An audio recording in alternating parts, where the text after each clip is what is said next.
இன்னைக்கு நம்ம ரவையை யூஸ் பண்ணி 6 குவிக் பிரேக்ஃபாஸ்ட் ரெசிபிஸ் எப்படி செய்யறதுன்னு பார்க்கலாம். Welcome to everyday cooking. இன்னைக்கு நம்ம பார்க்க போகிறது ராகி ரவா தோசை. அண்ட் ராகி தோசையிலே இது டிஃப்ரெண்ட்டாக இருக்கும், கிறிஸ்பியாக இருக்கும். அண்ட் கண்டிப்பாக இன்னைக்கு ட்ரை பண்ணி பாருங்கள், எப்படி இருக்குன்னு எங்களுக்கு சொல்லுங்கள். 1 கப் ராகி மாவு எடுத்துக்கோங்க. இதோட ஒரு 1/4 கப் அரிசி மாவு, 1/4 கப் ரவை,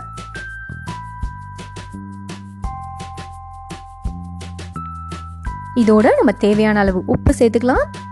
அண்ட் ஒரு 1/4 டீஸ்பூன் பேக்கிங் சோடா. இப்போ இதை நல்லா மிக்ஸ் பண்ணுங்க. மாவு நல்லா மிக்ஸ் பண்ணிட்டு நம்ம அடுத்ததான் மோர் சேர்க்க போறோம். மோரை கொஞ்சம் கொஞ்சமா ஊற்றி இதை நல்லா மிக்ஸ் பண்ண ஆரம்பிங்க.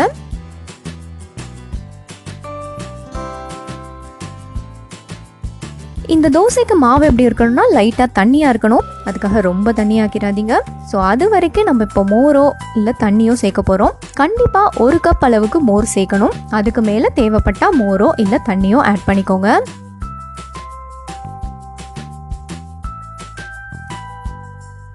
இந்த மாதிரி லூஸான பேட்டராக இருக்கணும். அண்ட் இது ஒரு 1/2 மணி நேரம் கண்டிப்பாக ஊறணும். இதை இப்போ தோசையை ஊற்றலாம். அண்ட் இதை கண்டிப்பாக நல்ல சூடான கல்லில் ஊற்றணும். தோசை மாதிரி ஊற்றி ஸ்ப்ரெட் பண்ணக்கூடாது. ரவா தோசைக்கு எப்படி ஊற்றுவீங்களோ அந்த மாதிரி ஊற்றுங்க. திரும்பவும் சொல்கிறேன், கல் நல்லா சூடாக இருக்கணும் அண்ட் மாவு கொஞ்சம் தண்ணியாக இருக்கணும். அப்போ தான் மொறுமொறுன்னு தோசை கிடைக்கும். ஸோ இப்போ கொஞ்சமாக ஆயில் ஊற்றி இதை திருப்பி போட்டு நல்லா வேக விடுங்க.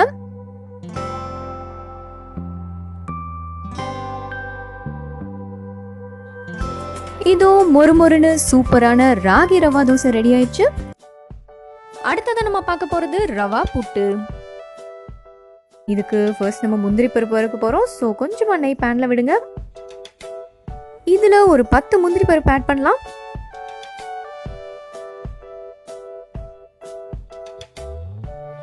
முந்திரி பருப்பு ஓரளவுக்கு வறுபட்டது நம்ம காஞ்ச திராட்சை ஆட் பண்ண போகிறோம். ஒரு 10லேருந்து 15 காஞ்ச திராட்சை.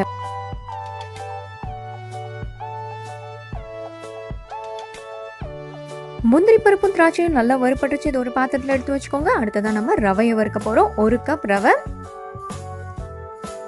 இந்த ரவையை வறுக்கிறதுக்கு இந்த நெய்யே போதுமானது, எக்ஸ்ட்ரா நெய் தேவையில்லை.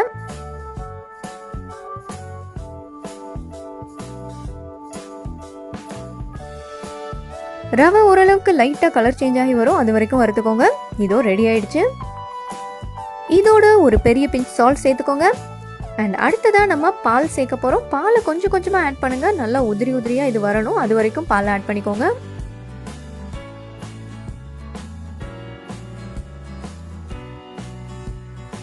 நல்லா கை வச்சு உதுத்து பாருங்க. நல்லா உதிரி உதிரியாக வந்துச்சுன்னா அது பர்ஃபெக்டாக இருக்குன்னு அர்த்தம். இந்த மாதிரி இருக்கணும்.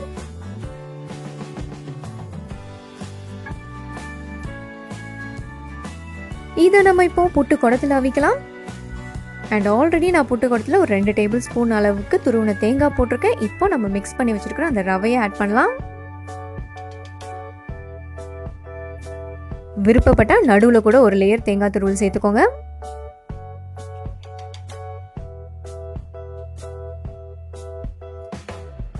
புட்டு குடம் இல்லாமல் இட்லி தட்டில் அவிக்கணும்னு நினைக்கிறவங்க எங்களோட அரிசி புட்டு வீடியோ ரெஃபர் பண்ணிக்கோங்க.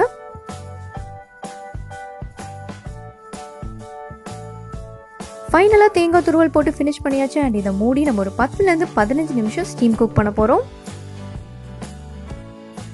இதோ நம்மளோட ரவா புட்டு இங்கே ரெடி ஆயிடுச்சு. அண்ட் இதை வெளியே எடுத்தலாம். நம்ம அடுத்ததாக இதை எப்படி சர்வ் பண்ணுறதுன்னு பார்க்கலாம்.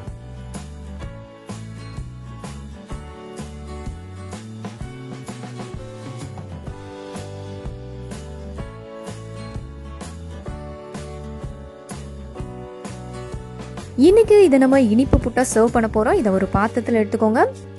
இதை நல்லா உடைச்சி விட்டுக்கோங்க.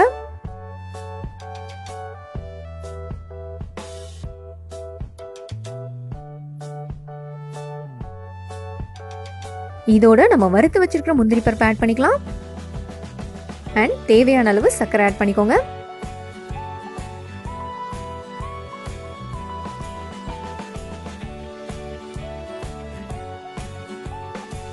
நல்லா கலந்து விட்டுட்டு வேற ஒரு பவுலுக்கு மாத்துங்க.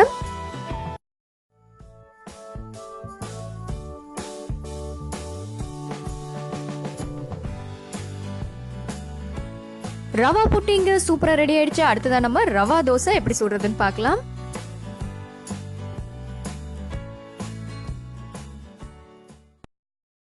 ஒரு 1.25 கப் மைதா எடுத்துக்கோங்க.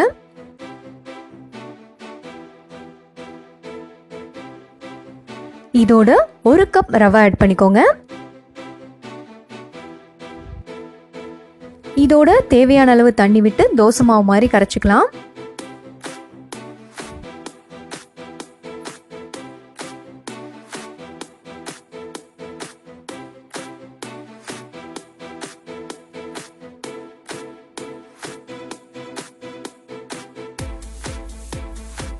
இதுவும் நல்லா குட்டி விழாம மாவை கரைச்சாச்சு. இதை ஒரு அரை மணி நேரம் ஊற விடுங்க.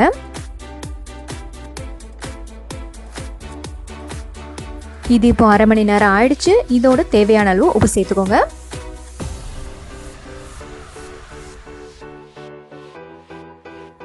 இதோட இப்போ நிறைய தண்ணி ஆட் பண்ணலாம். இந்த பேட்டர் எப்படி இருக்குன்னா தண்ணியா ஓடுற மாதிரி இருக்கணும். அந்த அளவுக்கு தண்ணி ஆட் பண்ணி இதை நல்லா கரைச்சிக்கோங்க.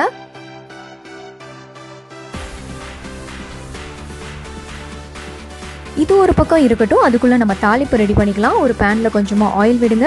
1/2 டீஸ்பூன் கடுகு ஆட் பண்ணுங்க. 1/2 டீஸ்பூன் உளுந்து. கடுகு வெடிக்கட்டும். அது வரைக்கும் வெயிட் பண்ணலாம். இதோட நம்ம பொடிச்ச மிளகு ஆட் பண்ணணும். மிளகு நல்லா தட்டி இதோட ஆட் பண்ணுங்க. 1 டீஸ்பூன் சீரகம், நறுக்குன கருவேப்பிலை கொஞ்சம், 1 இல்லைனா 2 பச்சை மிளகாய்,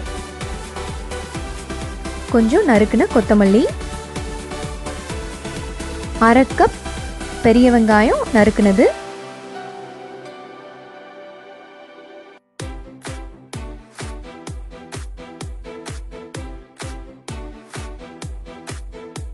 இதோட தேவையான அளவு உப்பு சேர்த்துக்கோங்க.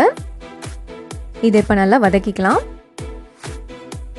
இதை நல்லா வதக்கிட்டு நம்ம ரெடி பண்ணி வச்சிருக்கிற அந்த பேட்டர்ல ஆட் பண்ண போறோம்.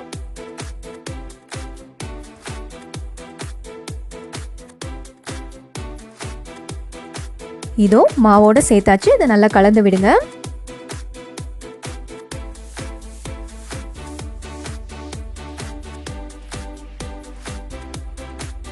மாவை திரும்பவும் செக் பண்ணிக்கோங்க. தண்ணியா இல்லைன்னா தேவையான அளவு இன்னும் கொஞ்சம் கூட தண்ணி ஊற்றி தண்ணி ஆக்கிடுங்க.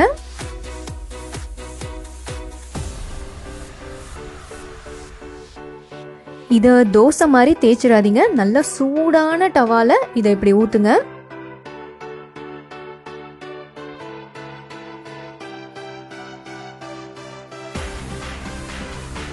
திரும்பவும் சொல்கிறேன், டவா நல்லா சூடாக இருக்கணும். அதே மாதிரி மாவு நல்லா தண்ணியாக இருக்கணும். இப்போ தேவையான அளவு எண்ணெய் ஊற்றிக்கோங்க. இதை நல்லா 2 பக்கமும் திருப்பி போட்டு மொறுமொறுன்னு எடுக்க போகிறோம். அவ்வளோதான். இந்த மாவுலேயே நீங்கள் 2 விதமாக தோசை சுடலாம். இந்த மாதிரி மொறுமொறுன்னு சுடலாம். இல்லைன்னா பேட்டரை உங்களுக்கு தோசை மாவு பதத்துக்கு கரைச்சிட்டு தோசை மாதிரியே ஊற்றி எடுக்கலாம். அப்போ ரவை மைதா தோசை அதுவும் ரொம்ப டேஸ்ட்டாக இருக்கும். இதோ இது மொறுமொறுன்னு ரெடி ஆகிட்டு இருக்கு.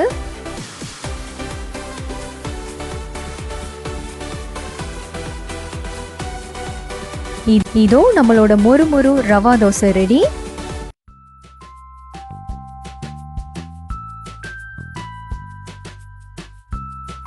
அடுத்ததான் நம்ம பார்க்க போறது ரவா கிச்சடி. இதுக்கு கொஞ்சம் ஆயில் பேன்ல விடுங்க. இதுல ஒரு 1/2 டீஸ்பூன் கடுகு, 1/2 டீஸ்பூன் உளுந்து ஆட் பண்ணிக்கலாம். கடுகு வெடிச்சதும் கொஞ்சமா கருவேப்பிலை ஆட் பண்ணுங்க. அண்ட் அடுத்ததா இதோட ஒரு மீடியம் சைஸ் பெரிய வெங்காயத்தை குட்டி குட்டியா சாப் பண்ணி ஆட் பண்ணுங்க. வெங்காயம் நல்லா வதங்கட்டும். ஸோ ஒரு 1 நிமிஷம் வெங்காயத்தை வதக்கிக்கலாம். அடுத்ததாக நம்ம காரத்துக்காக பச்சை மிளகாய் ஆட் பண்ணிக்கலாம். 1 இல்லைனா 2 பச்சை மிளகாய் தாராளமாக போதும். பட் இன்னும் நல்லா காரம் வேணும்னா எக்ஸ்ட்ரா 1 ஆட் பண்ணிக்கோங்க. இதோட இப்போ நம்ம காய்கறிங்களாம் ஆட் பண்ணிக்கலாம். ஒரு பெரிய சைஸ் கேரட்டும் ஒரு 5-6 பீன்ஸும் நான் இங்கே ஆட் பண்ணுறேன். இதை தவிர நீங்கள் பட்டாணி அண்ட் கேபேஜ் எது வேணாலும் ஆட் பண்ணிக்கலாம்.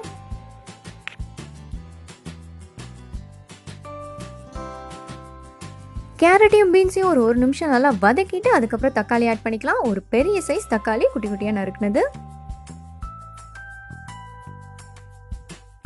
இதோட இப்போ ஒரு 1/4 டீஸ்பூன் அளவுக்கு மஞ்சள் தூள் அண்ட் காய்கறிங்களுக்கு தேவையான அளவு உப்பை மட்டும் ஆட் பண்ணிக்கலாம். இதை நல்லா வதக்கிக்கலாம். இதை அப்படியே சிம்மில் மூடி போட்டு ஒரு 5 நிமிஷம் அப்படியே குக் பண்ணுங்கள். ஏன்னா இதுக்கப்புறம் நம்ம தண்ணி ஊற்றி எப்படி வேக வைக்க போகிறோம். பட் என்ன தான் இருந்தாலும் அந்த எண்ணெயில் வதங்குற டேஸ்ட் வராது. அதுக்காக தான். லோ ஃப்ளேம்லேயே இது அப்படியே குக் ஆகிட்டு இருக்கட்டும். அதுக்குள்ளே நம்ம ரவையை வறுத்துக்கலாம். நான் இங்கே ஒரு 3/4 கப் அளவுக்கு ரவை எடுத்திருக்கேன். இது லைட்டாக கலர் சேஞ்ச் ஆகணும். அதே மாதிரி ஒரு நல்ல வாசனை வரும். இது வறுபட்டுருச்சுன்னா அந்த ஸ்டேஜில் அதை ஆஃப் பண்ணிக்கலாம். இதோ அதுக்குள்ளே நம்மளோட வெஜிடபிள்ஸ் எல்லாம் குக் ஆகிடுச்சு. இப்போ தண்ணி ஊற்றிக்கலாம். 1 கப் ரவைக்கு 4 கப் தண்ணி. ஸோ 3/4 கப் ரவை இங்கே நான் ஆட் பண்ணியிருக்கேன். ஸோ 3 கப் தண்ணி. இப்போது தேவையான அளவு உப்பு ஆட் பண்ணலாம். அண்ட் இது கொஞ்சம் சால்ட்டியாகவே இருக்கட்டும். அப்போ தான் ரவை ஆட் பண்ணும்போது இது நல்லாயிருக்கும். இது இப்போ நல்லா கொதிக்கணும். இதுவும் நல்லா கொதிச்சிருச்சு. இப்போ கொஞ்சம் கொஞ்சமாக அந்த ரவையை ஆட் பண்ணி கிளறிட்டே வாங்க. இந்த மாதிரி கொஞ்சம் கொஞ்சமாக ஆட் பண்ணி கிளறிட்டே வந்தீங்கன்னா அவ்வளோவா கட்டி விழாது. அதுக்காக தான் இப்படி ஆட் பண்ணுறோம்.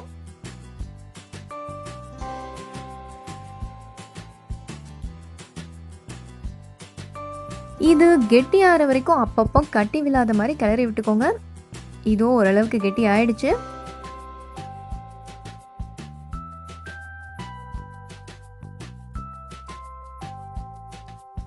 கிச்சடி நல்லா சாஃப்டாக இருக்கணும், குலைவாக இருக்கணும். உப்புமா மாதிரி கெட்டியாக இருக்கக்கூடாது.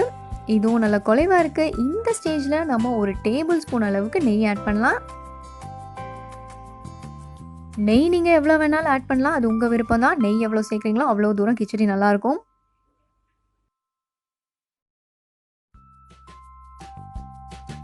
நெய் ஆட் பண்ணதுக்கப்புறம் மூடி போட்டு ஒரு நிமிஷம் சிம்லேயே இதை குக் பண்ணுங்கள். நல்லா வாசனையாக இருக்கும். இதுவும் நம்மளோட கிச்சடிங்க சூப்பராக ரெடி ஆயிடுச்சு.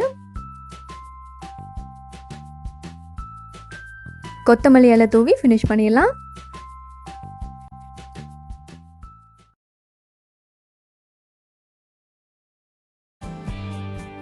இதுக்கு 1 கப் அளவுக்கு ரவை எடுத்துக்கோங்க.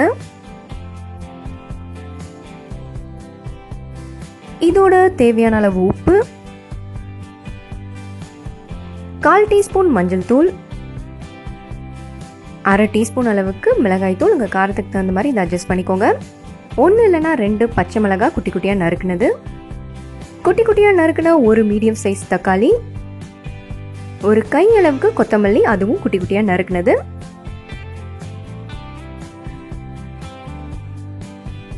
இதோட ஒரு 3/4 கப் தயிர் சேர்த்துக்கலாம். இப்போ இது எல்லாத்தையும் நல்லா மிக்ஸ் பண்ணிக்கோங்க. நல்லா திக்கான பேட்டராக கிடைக்கணும். அது வரைக்கும் நல்லா மிக்ஸ் பண்ணிக்கோங்க.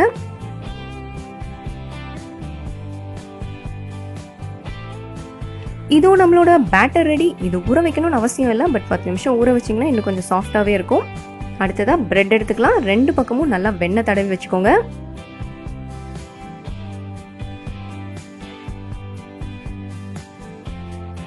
நான் இங்கே ஒயிட் சாண்ட்விச் பிரெட் யூஸ் பண்ணியிருக்கேன். பட் நீங்கள் எந்த டைப் பிரெட்னாலும் யூஸ் பண்ணலாம். வீட் பிரெட் கூட நல்லாயிருக்கும்.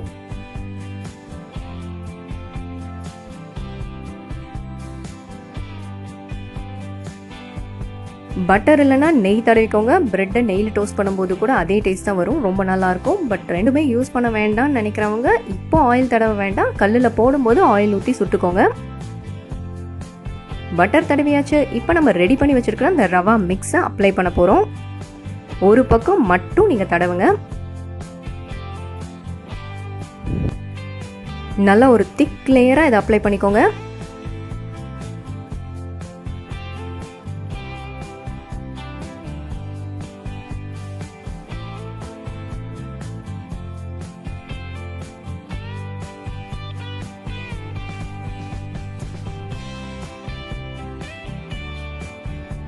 இதோ ரவா தடவின பிரெட்ஸ் எல்லாம் ரெடியாக இருக்குது. அடுத்தது அதை டோஸ்ட் பண்ணிடலாம். அண்ட் கண்டிப்பாக ரவை தடவின சைடை ஃபஸ்ட் குக் பண்ணுங்கள். ஏன்னா பிரெட்டு சீக்கிரம் குக் ஆகிடும். ஸோ ரவை தான் நம்மளுக்கு குக் ஆகணும். ஸோ நல்லா லோ ஃப்ளேமில் வச்சு பொறுமையாக குக் பண்ணுங்கள்.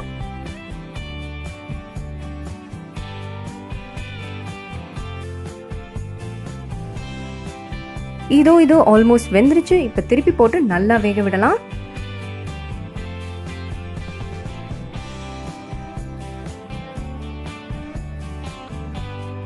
திருப்பியும் சொல்கிறேன், ரவை சைடு நல்லா வேகணும். ஸோ அதுக்கு அதிக டைம் கொடுங்க. அண்ட் இன்னொரு சைடு சீக்கிரம் குக் பண்ணிடுங்க.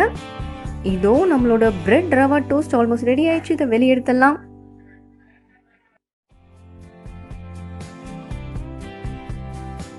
இதை நம்ம டொமேட்டோ சாஸோட சர்வ் பண்ண போகிறோம். பட் டொமேட்டோ சாஸ் தான் சாப்பிட்ணும் அப்படின்னு கிடையாது. தேங்காய் சட்னி, தக்காளி சட்னி கூட இது ரொம்ப நல்லாயிருக்கும். உங்க தோசை மாவு பழசாயிருச்சா? தோசை ஊத்துறதுக்கு நல்லாவே வரலையா?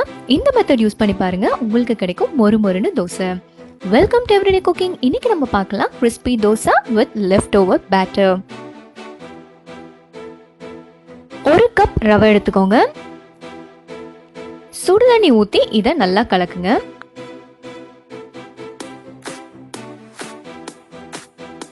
கொஞ்சம் கொஞ்சமா சுடுதண்ணி ஊத்தி நல்லா தண்ணி ஆக்கிருங்க.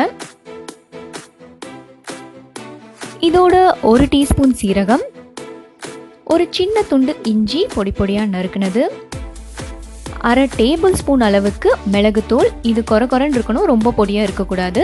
தேவையான அளவு உப்பு, ஒரு மீடியம் சைஸ்ட் கேரட் துருவுனது, ஒரு சின்ன துண்டு பெரிய வெங்காயம் சின்ன சின்னதா நறுக்குனது, ஒரு கையளவுக்கு கொத்தமல்லி பொடி பொடியா நறுக்குனது, கொஞ்சமா கருவேப்பிலை பொடி பொடியா நறுக்குனது. நல்லா மிக்ஸ் பண்ணிக்கோங்க. இது எல்லாத்தையும்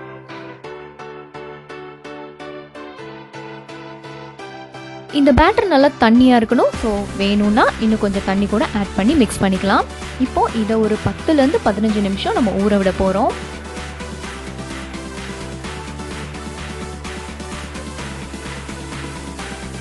இது 15 நிமிஷம் ஊறிச்சு. இதோட நம்ம ஒரு 3 கரண்டி தோசை மாவு ஆட் பண்ணிக்கலாம்.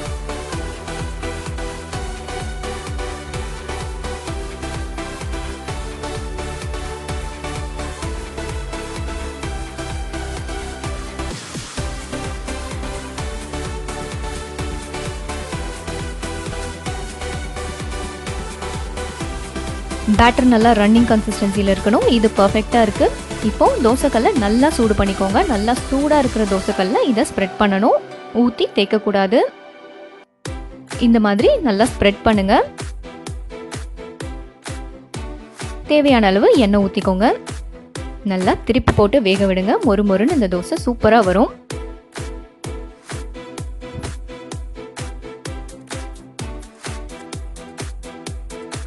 இங்கே தோசை ரொம்ப சூப்பராக ரெடி ஆகிட்டு இருக்கு. வேற ஒரு இன்ட்ரெஸ்டிங்கான ரெசிபியோட உங்களை சந்திக்கிறோம். எங்கள் வீடியோஸ் எல்லாம் பிடிச்சிருந்தா லைக் பண்ணுங்க, ஷேர் பண்ணுங்க, கமெண்ட் பண்ணுங்க அண்ட் மறக்காம எங்கள் சேனலுக்கு சப்ஸ்கிரைப் பண்ணுங்க.